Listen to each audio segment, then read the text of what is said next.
Well, Rich May, welcome to Power and Witness. And you were on with Johnette this week, and I wanted to talk to you about your new workbook, Addressing Moral Confusion. Right. And what's your target audience for that book? Well, it's interesting you ask. I mean, obviously you want to work or target the high school kids because they're about to go off to college and into that pop culture. But the largest school in Houston, parish in Houston, Elizabeth Ann Seton, they have a classical school, and they use the book in their classroom for 8th graders because there are a lot of basic principles in here that you could start with a child at an earlier age. For example, the first chapter is moral confusion. I mean, don't believe everything you hear. Get the facts. Right. That type of thing. So these are basic principles, to use that as an example, that you can help parents to start ingraining in their young people. Of course, those that have gone away, you got a more difficult problem. We need to be able to prepare our Catholic youth before they leave the fold, so to speak. Yeah. Are there particular principles you think you need to emphasize for the youth? Well, that being one, again, moral confusion. Once they go away and leave the fold, everything they've learned becomes just a matter of opinion then, with this culture we're in. And that's when the parents get the phone call, Mom, I don't believe in God anymore, or Dad, I'm a socialist now, and so on. So and this caused a lot of parents just very upset about this, feel guilty, gee, what did I do wrong, kind of thing. But so once you understand what's going on, that they're into now a groupthink mentality when they go off to college, and they're looking at things that are culturally acceptable, Right. Then that's okay. Yeah. So the opinion polls that we have as well, should the collective reasoning of the whole mass be what we use to guide our government and principles, our policies, and also our moral life? And so these are the things we have to guard against when our young people go off, is to make sure that they understand that a lot of what you're going to hear is not true and not the fact. Because it runs counter then to our faith. Yeah, so, right. And there's a whole slew of those, Yeah. So. I know it seems the obvious one is like the sexual mores today are just wide open. Yeah, right. And again, culturally it's acceptable, I might say. Yeah. And so, and they don't, moral absolutes are frowned upon. They're there to be denied, and so when you talk about moral absolutes, there aren't any anymore once you get out there. And and that's a concern because we're adrift in a sea of relativism and subjectivism. And so many of these truths are being rejected. And that causes people just really confused on where to get religious truth at all then. And they're caught up in all of this. And so because of that, really the content of hope has changed. What do we hope for anymore? We don't have any moral absolutes, and it can cause real despair, and intolerance prevails. We're tolerant of error, tolerant of those who produce error and teach error. So we've got to be able, I think, to, as far as our youth goes, and it's easier said than done, that we have to ground them strong in our faith, but also give them the tools that they need so when they do go off, there are two things that are a problem for. Number one, what do I say when someone tells me something? All right. And of course, then also knowing your faith, but how do I respond? And having the courage then to do so.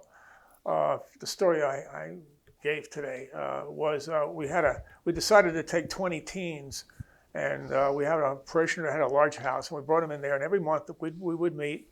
We started with the history of the American flag, the myths concerning the Constitution, and then on to the hot button topics. And during that session, one of the youth stepped forward, a young girl. She said, I had my first year, college went off, and the very first day the teacher divided the class. She said, all those who believe in same-sex unions, you go on one side of the room, and all of those who don't get on the other side of the room. She was the only one, she was homeschooled, she was the only one that had the courage to step to one side. But when she did, others went.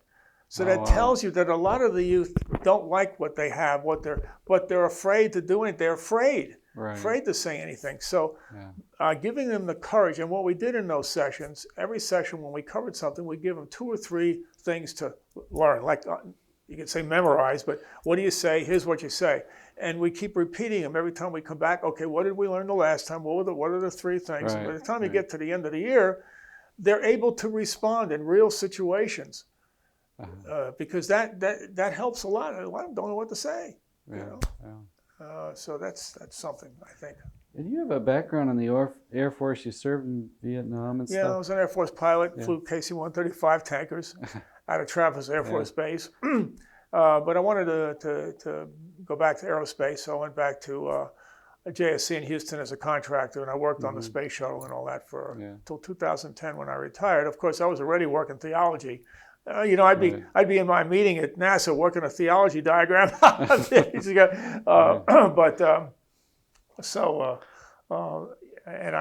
That started in the late 80s, early 90s, where I went back to school and to University of St. Thomas in Houston and Franciscan University in Steubenville. And then people started calling me to speak, and it took off from there. And that's what I do. I speak and teach, that thing.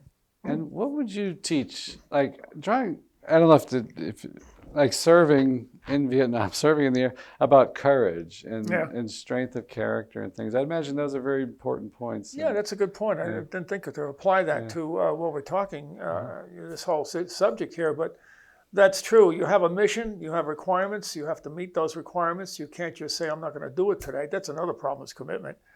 Yeah. So there are principles in the military that you learn, leadership and so forth, like that girl stepping out to take the leadership role.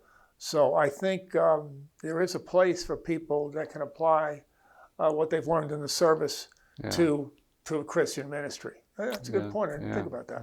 Yeah, that's good.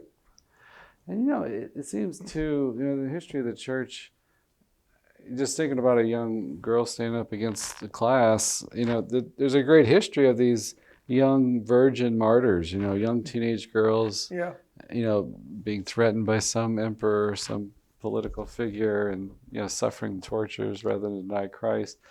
One thing I've reflected on some too is like, we want our witness obviously to be rooted in love, but I never, until more recently, really saw the connection between love and courage. Because sometimes if we're just feeding off of anger and resentment all the time, that's going to collapse, really.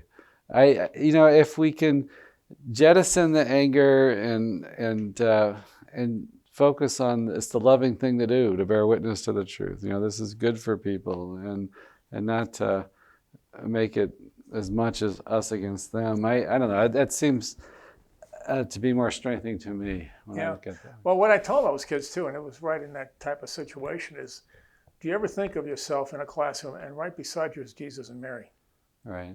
We have to be able to, Christ has told us, when you teach the truth, I feel like I've been canceled at my parish. So I'm now at another parish, okay? Right.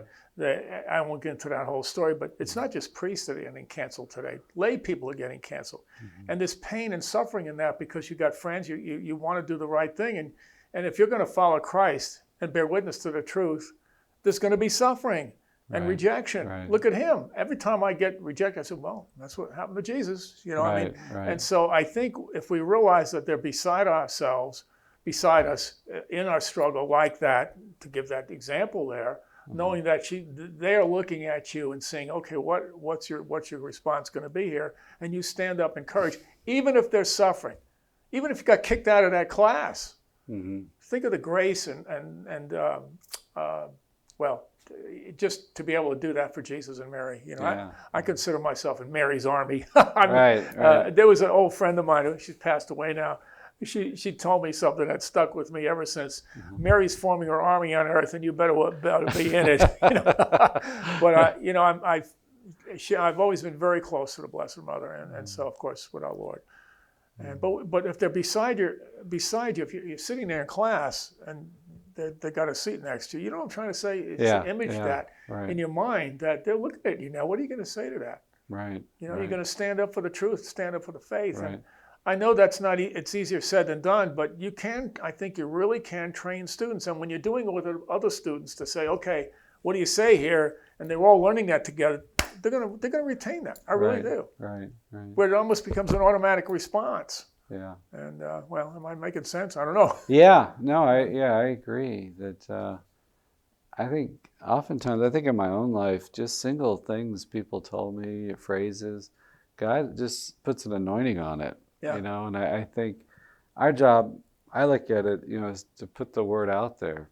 You know, there's a power to the word itself. There's a power to truth itself. I don't know if it was St. Augustine, but sometimes he's credited with this, but he said, the truth or the gospel is like a lion. Yeah. You just have to release it. It can defend itself. Right. And, I mean, we work to present it in a way that's compelling and everything, but our job is to put it out there. Right, exactly. And you have to have the courage, and not just the courage, but knowing that God is going to protect you. I mean, God is going to be there with you. Yeah. And a lot of good can come out of that. And it is suffering here on earth. I'm hoping this counts for purgatory. Anyway, they're going to probably name a whole wing of purgatory after me. But anyway, we need to really bear witness to the truth. I mean, it's not easy, but look, always put yourself, and what did Jesus go through? Look at all the rejection he had amongst his own people. Yeah. And well, that's what I mean. It took me a while to get that part too. That there's a fallenness in our human nature, in the world. The world, the flesh, the devil. Of course, the devil's opposing us, but like just the world, the way the world thinks, it's going to oppose the gospel. Right, exactly. I would think if I could just have the best words, the most compelling argument. Now you're always going to have the spirit of you say that, and there isn't one time that I haven't confronted someone or and then you walk away. Oh gosh, why didn't I say that? Oh gosh, I forgot about that. I should have said this. Right. But you don't know that.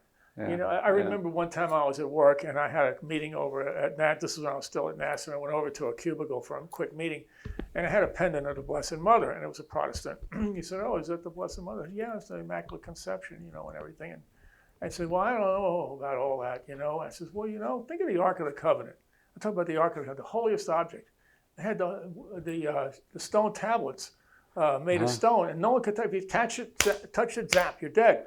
Right. Okay, well, here the Blessed Mother had the Word of God made flesh. How much holier should she be? Right. And as I'm walking out, I hear that guy saying to himself, the Ark of the Covenant, I never thought about that. Yeah. You see what I mean? You plant the seed, and you never know how good you do. Right. But God multiplies it. I think the Holy Spirit takes that and then multiplies it and takes care of it in a way you may never even know. Yeah. Maybe someone else waters it, right? Yeah, that's a good point. Someone else waters, someone else comes in there. A day later, he says, "Have you read the story of the Ark of the Covenant?" I was just reading. There are a lot of funny stories at work that related to that. I remember I used to carry in my bag a card with all the biblical verses, Catholic. But you've seen those, maybe the plasticide. Yeah. It's got the verse and all the doctrines, and I used to have that in my bag. And there was a fallen away Catholic there with another friend who was Protestant, and they came in there once, and I'm over on the side, and they're talking about some theological issue. Got my card out there and checked the Bible verse there, and as they walked in, "Hey, why don't you try John 16 or Matthew 16? Who was that? That was a Catholic? I was cheating on my little card there. But you're going to encounter these all the time. God sends you people. And this has been happening to me more frequently of late, where I was in an auto parts store getting my auto repair picked, and the guy saw my miraculous, I wear the miraculous medal now externally all the time now. He says, "Is that a miraculous medal?" He says, "Yeah, I wear one too." "Oh, really? What parish do you go?" "Well, I haven't been to church." "Well, why? My goodness, the Blessed Mother's expecting you to be there. You're wearing a miraculous medal. Right. And we have the Knights of Columbus. You're a member of the Knights of Columbus." And he was a Marine. I said, "We have all Marines in the Knights of Columbus." Now, I probably had to go to confession for that one. I don't know if they're all Marines, but, but God sends you these people all the time. Yeah. And you try your best. You try your best. We're going to change the culture. That's where it starts. We had a recent guest on Life on the Rock, Pat Castle. He does the Life Runners ministry. And we went out to eat at this Mexican restaurant, and the waitress happened to be there just when we started to bless the food. So he just invited her to pray with us. Well, that's a good idea. Next time that happens to me, Yeah, and she said, and she was Hispanic, Mexican, I presume, but she said, "I don't know how to pray," and she kind of made a feeble sign of the cross, but she tried to pray with us. Uh-huh. But Yeah, I found he was real good because even at the cash register, he's talking to the lady and all this kind of stuff. And the women seem to be a lot more open to it than the male staff. They didn't look like they wanted any part of it. Well, but that's a really good. I'm glad you mentioned it. Sometimes we do that. From now on, we won't start our prayer until the waitress is coming to the table. Oh, that's a good strategy. One thing I've noticed here at EWTN over the years, I came here in '94, and just the growth of different lay initiatives has just been all over the place. And I guess with the availability of media and how everybody can be part of it now in a way, but there's just so many initiatives by the laity, and obviously Vatican II was a big launching point, having documents for the laity, a call to holiness for all, a call to evangelization. Mm-hmm. What have you seen? You had a kind of conversion experience in the late 80s. Yeah.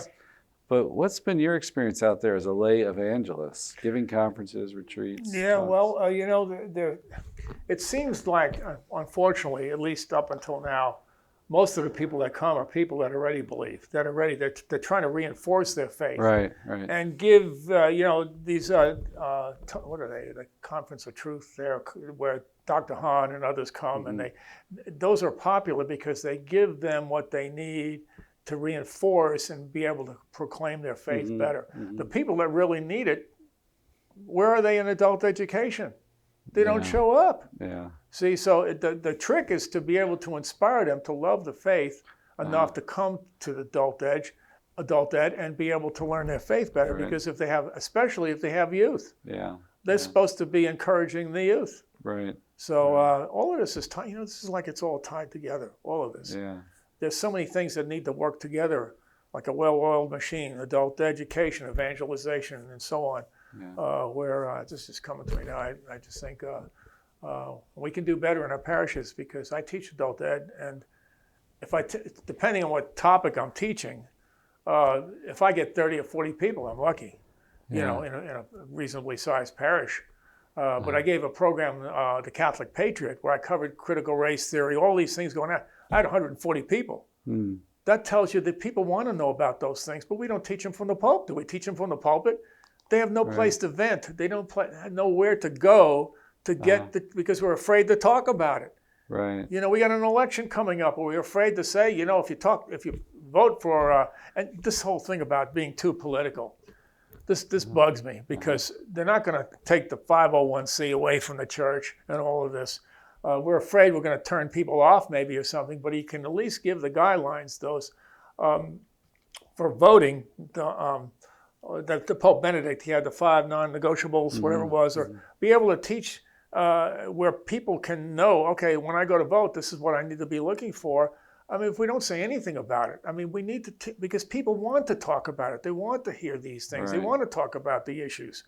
So we need to do that more. Right. And now I've got a prayer group meeting in the house now, because we can talk about these. It's like I wouldn't call it an underground church, but we can talk about them here. Yeah. And we have a priest that comes and talks too, because we can't talk about it in the parish. Mm-hmm. This is something too that I think we need to do more of, is to be able to handle these issues that come up from the pulpit, or whenever, or get them to go to adult education. And that's easier said than done, probably, huh? Yeah. What keeps you going? You have a great Marian devotion. You've been at it for years now. Well, you know where it started? That's a good point. The devotions we have. When I was a kid, my mom used to take me to the novena for the Miraculous Medal every Monday night. Where did you grow up at? New Jersey. Okay. Every Monday night is the novena and Miraculous Medal. Yeah. And the feast day is the end of November there. But the point is, where's the Miraculous Medal today? Where is the devotion? Mm-hmm. And I tried to get it started in my parish there, and he said, well, if we do it for you, then we got to do it for all these other devotions. Wait a minute. There's only 2 devotions that came from our Blessed Mother, the Rosary, although it did start a little before that, but she promoted it, and the Miraculous Medal. Yeah. And so where are these are important devotions that are falling beyond the first Saturday devotions. We don't even have Mass. It's hard to find a Saturday Mass to even do them. Now, I know there's a shortage of priests, but I don't know if we're trying hard enough. I'm at a parish now that they have the Saturday Mass. That's a perpetual adoration, kneeling and communion, all that, things that we should be doing. But these devotions are falling by the wayside, and they strengthen our faith, very much so. But anyway, so I've had to go back to what you were saying. So that started my Marian devotion, and when I flew in the Air Force, in my pocket was that same booklet I used for the Miraculous Medal, and also a prayer card, and I flew my missions in that the whole time. And then when I came home, of course, I still kept a great devotion to Mary, and I used to keep that up in my visor of the truck, that same thing that and then there was a parishioner at work whose daughter flies a B-52 now. And she was coming to town, and I gave it. I'm thinking, I'm 77 years old. If I die, what's going to happen to that? So I gave it to the daughter, flying the B-17, and she had an experience with that it was really interesting. You know, I just, you know, these are things that we need to think about as our devotions, but especially our Blessed Mother. I think we're in a Marian minimalist era here with this. I think we could do more. They laugh at the co-redemption. They don't even understand it. Things like that. So, which is why I'm in the Mariological Society. Anyway, yeah, I've always had a devotion to Mary, and she brought me closer to Christ, and that's her role, isn't it? So, yeah. I think that is, that co-redemption I think is so key today, because it to me it's really emphasizes her uniqueness. That's right. Her role as our mother, spiritual mother, mother of the church. And I love doing talks and presentations on that, although it's hard to find them. Someone don't want you. They think you're doing something wrong. We've been doing things wrong for so long. When you do it right, they think you're doing something wrong. Anyway, gosh. What are some of the points you like to make on the co-redemption? Well, yeah, you know, it's interesting because you can defend it using scriptures and tradition. But that she is a unique associate with Christ, working in the work of redemption. You know, we have to understand the different perspectives of Mariology. There's the ecclesiotypical Mariology, where she's an image of the church, model of the church. But the Christotypical is, what does she do in relationship to Christ? She's an associate with Christ, working with our redemption, and she suffered as no other. It was Mother Teresa that said, of course she's co-redemptress. She gave us Jesus Christ, and she suffered at the foot of the cross, and of course she's co-redemptrix. So it's a title, it's used by the popes, but it shows her role as our spiritual mother. That's not a symbolic title. If she's truly a mother, then she must bring life to us. Well, how does she do that on a spiritual plane? She brings us God's grace as mediatrix of all grace, and because she suffered at the foot of the cross as the co-redemptrix, then she will also participate in Christ's redemptive suffering by distributing those graces.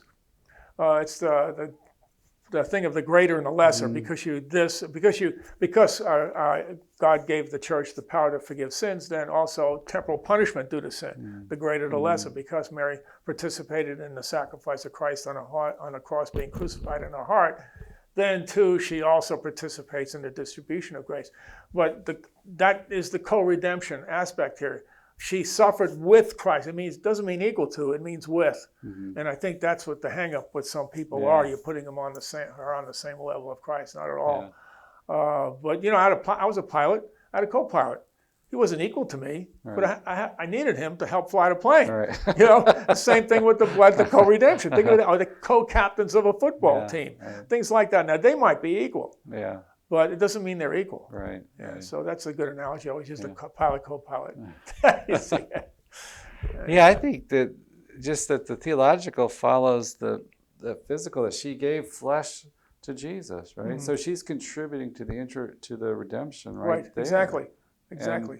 And so, and two, I mean, that is explicitly in Scripture, right? Prophecy of Simeon, that a sword shall pierce your soul, your heart. And so that sharing at Calvary and her compassion, and everybody has a sense of this on a natural level. You know, people have reverence when you see like a mother, like has just lost her son or child or something. Right. Everybody treats that gently. Yes, and, you know, of course. There's a great presence, you know. Yes. of That's God a good there. analogy. Yes. Yeah. Yes, exactly. And so she suffered within the domain of her heart, crucified in her heart. As John Paul II, he has beautiful writings on Our Lady in that regard. And so that is really the essence of the co-redemption, that she suffered on our behalf for the sufferings of Christ at the cross and so forth. So that, anyway, so it's too bad that it seems to get some resistance today. But I keep talking about it to show people that it's not something that isn't defendable. I mean, and there are other titles that are similar: co-raparatrix, co-adjutrix. They're all kind of the same thing, different terminology. And so, but anyway. I know. I've heard some say, you talk about maybe a possible new Marian dogma would be like Mother of the Church, and under that you could talk about the co-redemption, the advocate, the mediatrix. Right. Because all that like lines up with natural motherhood. Right? That's true. You know? If she's a true mother, she brings life to us. Right. And life is grace. So she's a true mother. It's not symbolic. Right. Right. So, which is the great lead into the just mediatrix of all grace is why she's a true mother, not a symbolic motherhood. Yeah. And have you been to Fatima or some of the? No. We were thinking of it. Every time I want to go to Europe, something happens over these last years. I was going to go to Paris, and then they had the truck running over all those people. Then we were going to go again, and Notre Dame burned. Then everywhere we go, something happens that prevents us from going on a trip. Maybe there's something. People won't want us to go anywhere because it'll happen there. But but we've been to Europe though. We have seen things. But I always want to go to Paris because there's and you could go to Rue de Bac, great devotion to Our Lady. The Miraculous Medal and everything, and there are other Lourdes, of course. Even over into Spain, Fatima and Garabandal. It'd be nice to go over there. La Salette, boy, up there in the mountains. That'd be cool, Doing a 1 month Marian pilgrimage there. Why don't you take us, Father? I go stop planning it here. Have you had one person maybe that really touched your heart, maybe that you helped walk into the faith? Was there someone that, like in golf, they say there's one shot that keeps you coming back, Oh, you mean someone else outside me, like? Somebody you helped to see them grapple. That maybe you helped or had a part of. There have been a number of people that I got to go to Mass. I remember one time when I got back from Medjugorje, there was a guy at where I used to work. He noticed that I started wearing a cross and this and that, and I was talking to people, and but he wasn't going to Mass anymore. So I started praying for him. And one day I went where I was going to church. I had to go to an earlier Mass that day, and there he was going into church. You never know who you touch. You may never see who you touch, right? Or who listens to what you're saying. And there's the story of the grandmother. This is a true story. This is the grandmother who was very concerning about her daughter, that she was left the faith and this and that. And anyway, prayed. Well, she died. And the daughter's going through her good things, her clothing, getting her clothing together, and she finds her rosary, conversion on the spot.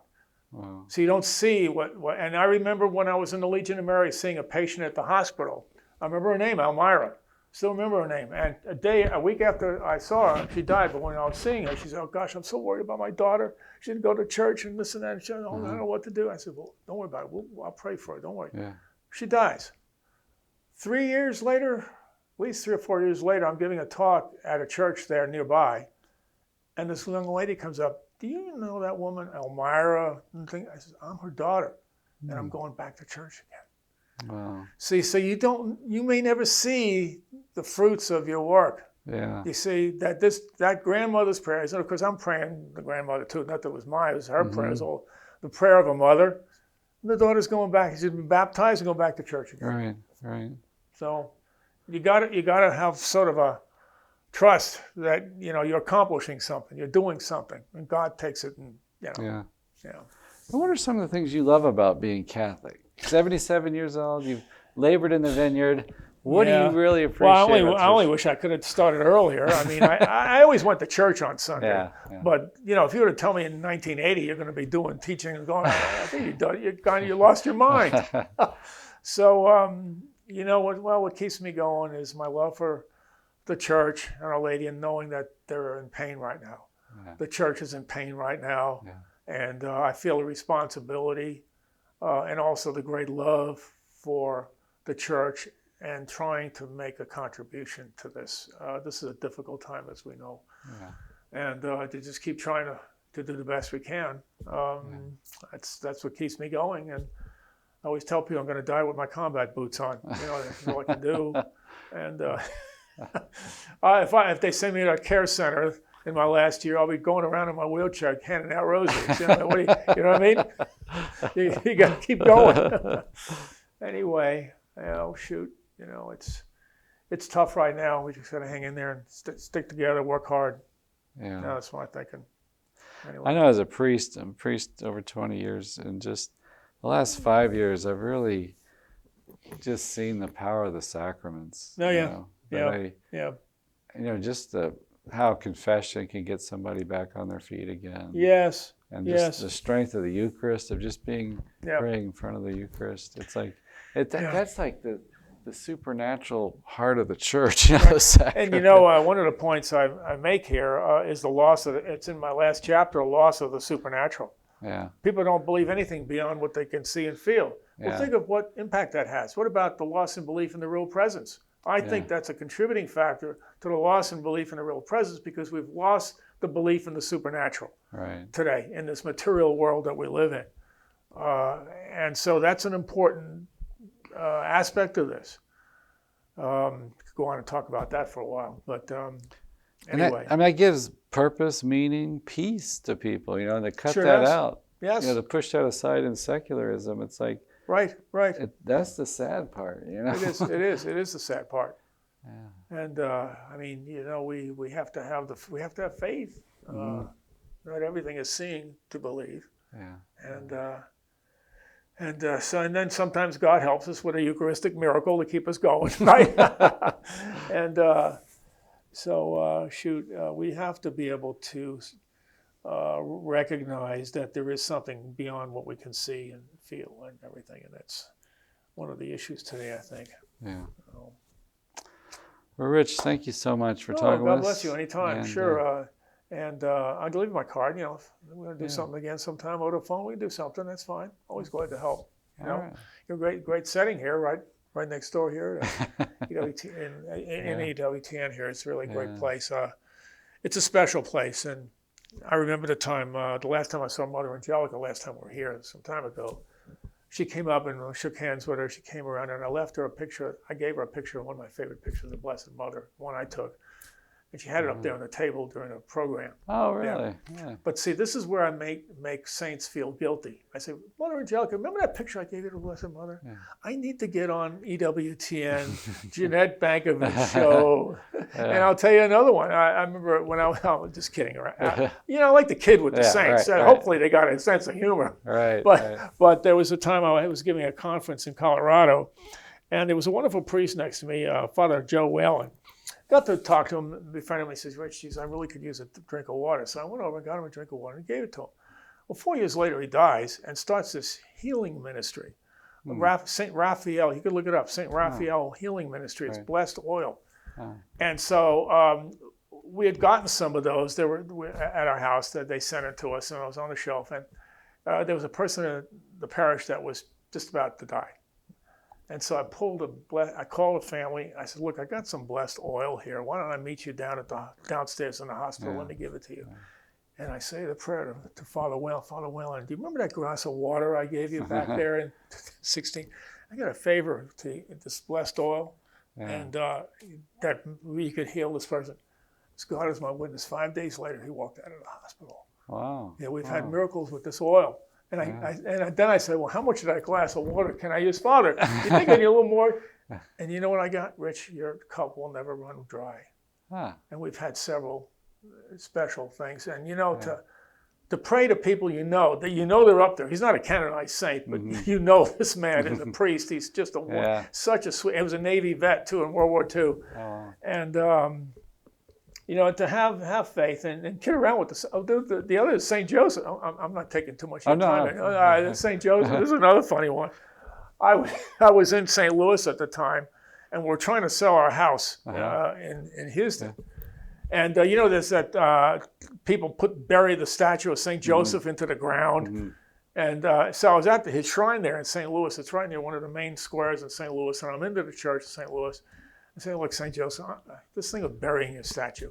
I'm going to pray the rosary and all of that. And I'm not going to put you in the ground. But you got 1 week. You don't sell a house. Into the ground you go. I come outside and my wife calls me, Rich, we just got to go to the house. You know, they got to have a sense of humor. Oh, this guy, I'm telling you. Yeah, my mother said, how could you be around Peter and not have a sense of humor? Yeah, right, exactly. You know, you talk to them and they're your friends and you can kid around with them. You got to wonder if Jesus is laughing. That's what I worry about. Yeah, Anyway, I think so. Shoot. Well, thank you, Father, for having me on. I really do appreciate it. And God bless you and continue to do what you're doing. Thank you. Yeah.